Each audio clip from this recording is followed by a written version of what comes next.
Hello, আমি কি বিদ্যুৎ কেন্দ্রের সাথে কথা বলছি? হ্যাঁ, এটা বিদ্যুৎ কেন্দ্র। আপনি কে বলছেন?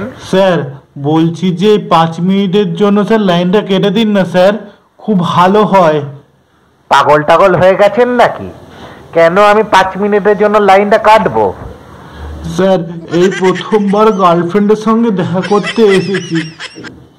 হ্যাঁ, তো তাতে কি হয়েছে? বুঝতে পারিনি স্যার, ওর বাবা 5 মিনিটের মধ্যে চলে আসবে। হ্যাঁ, আরো যাও প্রেমলা করতে। লাউটো। স্যার, বুঝতে পারছি না স্যার, বেরাবো কোথা দিয়ে।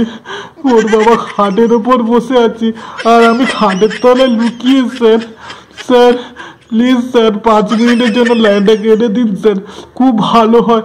অন্ধকার হয়ে গেলে আমি পাই পাই করে দৌড়ে চলে যাব। দেখেন স্যার, জুতোটাও আমি হাতে নিয়ে বসে আছি স্যার। প্লিজ স্যার, 5 মিনিটের জন্য লাইনটা কেটে দিন স্যার, খুব ভালো হয়। না হলে কেটে না দিলে স্যার ওরা আমাকে মেরে কাটাল পাকিয়ে দেবে। প্লিজ স্যার, এই এক ভুল আমি আর করবো না স্যার। প্লিজ স্যার, লাইনটা কেটে দিন স্যার। আচ্ছা আচ্ছা, ঠিক আছে, কেটে দেবো। আমি যখন আসবো না আপনার কাছে, আমি এটার জন্য পয়সা দিয়ে দেবো স্যার। প্লিজ স্যার, লাইনটা কেটে দিন স্যার।